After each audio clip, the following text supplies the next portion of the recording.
Hello my dear students, I am Ranjita Singh. Now we will start second chapter, acid, bases and salts. On the basis of chemical properties, the compounds are classified into acids, bases and salts.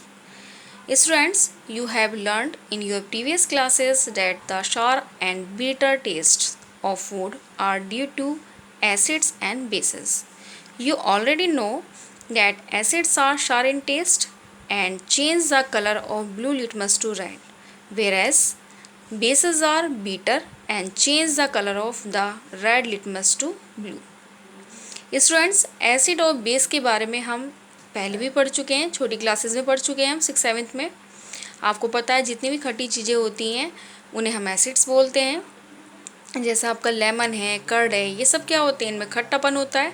जिनमें भी खट्टापन होता है उन्हें हम क्या बोलते हैं, एसिड्स बोलते हैं। और जिनका टेस्ट बीटर होता है यानी कि कड़वा होता है उन्हें हम क्या बोलते हैं, बेसिस बोलते हैं। तो एसिड्स और बेसिस का जो कलर होता है कि हमें कैसे पता लगे कि ये एसिड्स है, ये बेस है या ये न्यूट्रल है आपका, तो इसके लिए हम इंडिकेटर्स का यूज़ करते हैं। तो आपको पता है students, we can not test every substance to identify whether it is acidic or basic. Therefore, to test the nature of unknown substance, we use indicators. हम हर चीज़ को तो टेस्ट नहीं कर सकते हैं कि ये एसिडिक है या बेसिक है, क्योंकि उसमें कुछ ऐसे होते हैं हमारे एसिड्स भी जो बहुत डेंजरस होते हैं हमारे लिए। तो हम हर एसिड को टेस्ट नहीं कर सकते हैं। तो वो हमें पता कैसे लगे कि हमारे लिए कौन सा सही है, तो इसके लिए हम क्या यूज़ करते हैं स्टूडेंट्स, इंडिकेटर्स का यूज़ करते हैं। इंडिकेटर्स से ये पता लगता है कि कौन सी चीज़ एसिड है और कौन सी आपकी बेस है या कौन सी आपकी न्यूट्रल है। Indicators, an indicator is a substance that helps us to identify whether a given solution is acidic or basic or neutral with the help of a change in color. Indicators ऐसा substance है जिससे ये identify होता है, कोई भी जो solution दिया गया है आपको, कि वो एसिडिक है, बेसिक है या न्यूट्रल है। कैसे? जब उसका कलर चेंज हो जाता है। कलर कैसे चेंज होता है वो हम आपको बताएंगे आगे। Indicators can be classified into 2 types. Indicators आपके 2 टाइप्स के होते हैं students. First is natural indicators. These are the indicators which are extract from plants और एनिमल्स। ये इंडिकेटर्स जो हैं आपको प्लांट्स और एनिमल्स से प्राप्त होते हैं। फॉर एग्जांपल, लिटमस से आपका turmeric, red cabbage, coloured petals of some flowers etcetera. Second है स्टूडेंट्स आपका सिंथेटिक इंडिकेटर्स। सिंथेटिक इंडिकेटर्स वो होते हैं जो मैन मेड होते हैं, जो हमारी लेबोरेटरी में तैयार होते हैं। These are the indicators which are prepared in laboratories. For example, phenolphthalein and methyl orange. Phenolphthalein and methyl orange आपका सिंथेटिक इंडिकेटर्स होता है। एक इंडिकेटर्स और होता है students, they are one more type of indicator which changes their smell when they come in contact acids and bases. They are called olfactory indicators. Examples, onion and vanilla extract etc.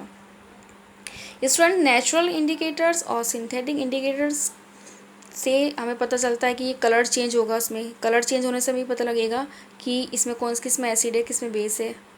लेकिन एक indicator होता है आपको olfactory. इसमें क्या होता है, जब ये कोई एसिड या बेस के कांटेक्ट में आता है तो इसकी स्मेल चेंज हो जाती है, जो इसकी खुशबू होती है वो क्या होती है, चेंज हो जाती है।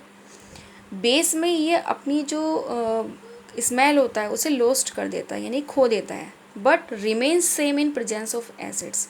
एसिड्स में किसी भी एसिड्स में अगर हम यूज़ करते हैं तो उसमें इस पर कोई भी इफ़ेक्ट नहीं पड़ता है, बट बेस में ये अपनी उसको खो देता है। Students, some few natural indicators. Litmus solution is a purple dye extracted from lichens. Litmus solution students, litmus एक आपका इंडिकेटर है, नेचुरल इंडिकेटर्स है। ये आपका स्कूल की लेबोरेटरी में यूज़ होता है। ये एक पर्पल कलर की डाई होती है और एक ये ऑर्गेनिज्म होता है लाइकेन, उससे प्राप्त होता है आपको। When it is a neutral then it is purple in colour. इसका कलर पर्पल होता है, तो ये जब वाटर में रहेगा तो उसका कलर क्या रहेगा, पर्पल ही रहेगा, न्यूट्रल है इसका। But it turns red in acidic solution. जब उसे हम एसिडिक सोल्यूशन में यूज़ करेंगे तो उसका कलर कैसा हो जाएगा, रेड हो जाएगा। वो किस में चेंज हो जाएगा, रेड कलर में। And blue in basic solution, और बेसिक सोल्यूशन में उसका कलर क्या हो जाएगा, ब्लू हो जाएगा। एसिडिक में रेड और बेसिक सोल्यूशन में ब्लू। न्यूट्रल में क्या रहेगा, उसका पर्पल ही रहेगा कलर। ये बहुत आता है स्टूडेंट्स लिटमस सोल्यूशन के बारे में एग्जाम्स में, आप अच्छे से लर्न कर लीजिए। सेकंड है आपका turmeric. Turmeric is a yellow die. Turmeric सभी जानते हैं स्टूडेंट्स, हल्दी घर में यूज़ की जाती है। Turmeric is a yellow dye and turns reddish brown in presence of base. Turmeric का जो कलर होता है वो एसिड में तो बिल्कुल चेंज नहीं होता है। एसिड में अगर आप डालेंगे तो उसका कलर येलो ही रहेगा, बट अगर आप उसे बेस में यूज़ करेंगे तो उसका कलर कैसा हो जाएगा, रेडिश ब्राउन हो जाएगा। टर्मरिक आप देखा होगा स्टूडेंट्स, जब आपके कपड़े पे अगर हल्दी का दाग लग जाता है तो उसे हम किससे साफ़ करते हैं, साबुन से साफ़ करते हैं। तो साबुन जो होता है आपका बेस होता है, तो जब बेस लगाते हैं उस पर तो कैसा कलर हो जाता है, आपने देखा होगा येलो कलर एकदम टर्न हो जाता है रेडिश ब्राउन में। तो वो टर्मरिक है, उस येलो डाई होती है, तो इसका बेस में जो कलर है वो रेडिश ब्राउन हो जाता है और एसिड में उसका कोई फ़र्क नहीं पड़ता है। Red cabbage extract is red in colour, remain red acidic solution. Red cabbage का जो कलर रेड होता है तो एसिडिक सोल्यूशन में सेम रहेगा, रेड ही, but turn green in basic solution. Basic solution में उसका कलर कैसा हो जाएगा, ग्रीन हो जाएगा। Some few synthetics indicators. Phenolphthalein is a colourless liquid, it remains colourless in acidic solution. Students, phenolphthalein जो होता है एक कलरलेस लिक्विड होता है और एसिडिक सोल्यूशन में भी इसका कलर लेस ही रहता है, वो कलरलेस रहता है एसिडिक सोल्यूशन में, कोई इस पे कलर में चेंज नहीं होता है। And gives pink colour in basic solution, but अगर उसे हम बेसिक सोल्यूशन में यूज़ करते हैं तो उसका कलर क्या हो जाता है स्टूडेंट्स, पिंक हो जाता है। Next is methyl orange is orange in colour. Methyl orange आपका ऑरेंज कलर का होता है। Gives red colour in acid, जब उसे हम एसिड में ही डालते हैं तो उसका कलर क्या हो जाता है, रेड हो जाता है। And yellow colour in base, और जब उसे बेस में यूज़ करते हैं तो उसका कलर क्या हो जाता है स्टूडेंट्स, येलो हो जाता है। तो स्टूडेंट्स, कुछ आपके जो नेचुरल इंडिकेटर्स हैं उसका तो हम अपने घर पे भी यूज़ करके देख सकते हैं। आप टर्मरिक का करके देखिए, घर पर आप यूज़ कर सकते हैं। रेड कवेस का भी आप कर सकते हैं, तो आपको पता हो जाएगा कि किसका कलर एसिड में कैसा होता है और किसका बेस में कैसा होता है। नेक्स्ट वीडियो में स्टूडेंट्स हम एसिड्स पढ़ेंगे और एसिड्स के टाइप पढ़ेंगे। Thank you.